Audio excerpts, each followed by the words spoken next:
Good morning प्यारे बच्चों। क्या हाल चाल? आशा करता हूँ आप लोग बहुत अच्छे होंगे। तो मेरे बच्चों हम पहुंच चुके हैं फिजिक्स के बहुत ही मोस्ट इंपॉर्टेंट क्वेश्चन के साथ। तो आज का हमारा क्वेश्चन रहेगा, अमीटर का प्रतिरोध कम या शून्य होता है क्यों? और इसी के साथ साथ हम एक और क्वेश्चन करेंगे। जो हमारा क्वेश्चन होगा, जो हमारा दूसरा क्वेश्चन होगा, क्या होगा? जो हमारा दूसरा वाला क्वेश्चन होगा वो कुछ इस प्रकार से होगा कि वोल्ट मीटर को श्रेणी क्रम में जोड़ दिया जाए। क्या बच्चों? वोल्ट मीटर को श्रेणी क्रम में जोड़ दिया जाए तो क्या होगा? जोड़ दिया जाए तो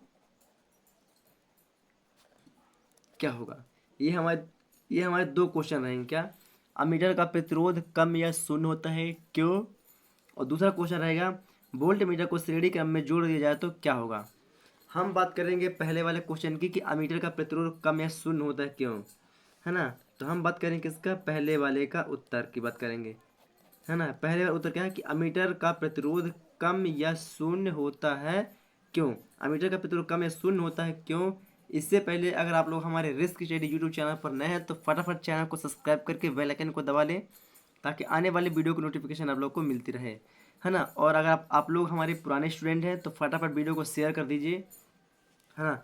चलिए, तो अब हम बात करते हैं अमीटर का प्रतिरोध कम या शून्य होता है क्यों। मेरे बच्चों, अमीटर का जो प्रतिरोध होता है ना, वो कम या शून्य क्यों होता है? अमीटर, तो मेरे बच्चों अमीटर के श्रेणी क्रम में क्या? अमीटर के श्रेणी क्रम में क्या करते हैं कि हम उसमें कम प्रतिरोध का तार शंट जोड़ देते हैं, है ना। या कम प्रतिरोध का तार जोड़ देते हैं, शंट उसे नहीं बोलेंगे, है ना। चलिए, ये बैटरी बना देते हैं। चलिए, प्लस माइनस। चलिए, अमीटर का प्रतिरोध कम या शून्य क्यों होता है? तो अमीटर का प्रतिरोध कम या शून्य इसलिए होता है क्योंकि जो कम प्रतिरोध का तार होता है, जिसे हम प्रतिरोध बोलते हैं, उसे क्या करते हैं? उसे अमीटर के साथ किस में जोड़ देते हैं?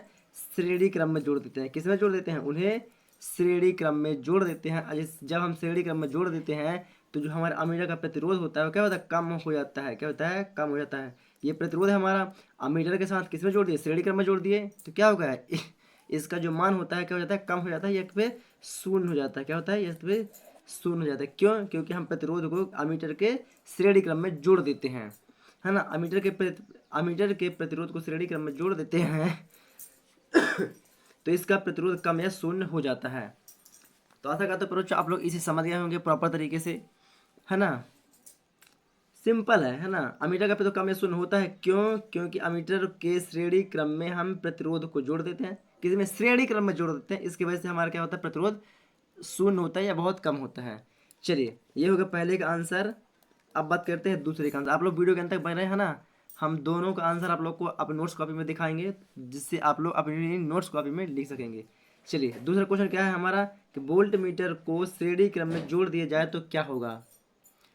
वोल्ट मीटर को श्रेणी क्रम में जोड़ दिया जाए तो क्या होगा? धारा का मान जो होता है बहुत कम हो जाता है। क्या होता है? बहुत कम हो जाता है। चलिए, वोल्ट मीटर को श्रेणी क्रम में जोड़ दिया है, मतलब ये हो गया हमारा क्या। चल दूसरा बना देते हैं ना। ये वोल्ट मीटर है, इसमें क्या लगा हुआ? रजिस्टेंस तो रहेगा, बिना रजिस्टेंस के तो धारा प्रवाहित होगी नहीं, है ना। क्योंकि हमें कब पता कितना धारा चाहिए कितना नहीं। तो ये रजिस्टेंस एक ऐसा होता है जो हमें परफेक्ट तरीके से धारा को मान को प्राप्त करवाता है। जितना हमें धारा की जरूरत होती है उसे हमें उतना ही हमें प्राप्त करवाता है।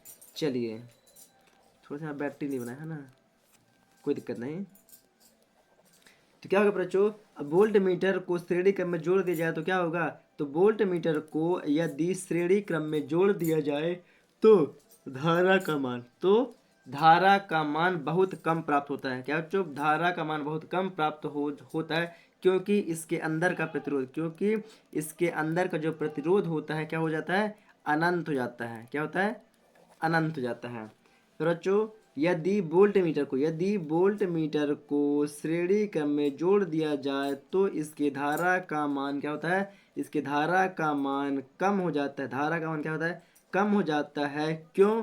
क्योंकि इसके अंदर के प्रतिरोध क्या, इसके अंदर का जो प्रतिरोध होता है वह क्या होता है, अनंत हो जाता है, मतलब बहुत ज़्यादा हो जाता है, जिसकी हम गिनती भी नहीं कर सकते, उसी को बोलते हैं अनंत हो जाता है। क्या होता है, अनंत हो जाता है। जिसके वजह से वोल्ट मीटर को श्रेणी क्रम में जोड़ दिया जाए तो हमें धारा के मान में कमी होती है।